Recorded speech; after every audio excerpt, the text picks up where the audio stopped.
যাচ্ছিলাম ভাই ক্লক টাওয়ারে, ক্লক টাওয়ারের সামনে দেখি আরে এনিমি, মারো মারো মারো মারো, নতুন করে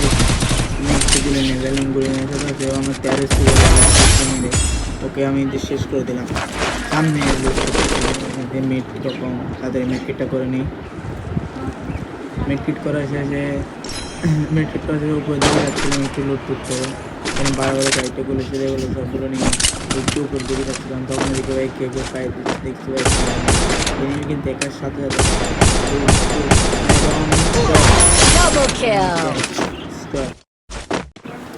আবার ভাই একটু দেখছিলাম একটু লুট করে নিই, ভাবছিলাম কিছু লুট তো কম ছিল, ভাবলাম কিছু একটু লুট করে নিই, দেখি ভালো ভালো পাইছি এখানে, এখানে ভালো ভালো এটা পাইছি নতুন নতুন, আমার সাথে আরও অনেক কিছু ছিল, তবে আমার নতুন এটা বেশি ভালো লাগছিল সেজন্য এটা নিয়েছি। এবং সামনে যাচ্ছিলাম, যাওয়ার সময় ভাই একটি এনিমি উপর থেকে নামছি, কিন্তু আমি ছিলাম না এনিমি উপর থেকে নামলে একটা লোকেশন দিয়ে দেয়, এটা এখন দেয় না, তবু এনিমিকে দেখছিলাম,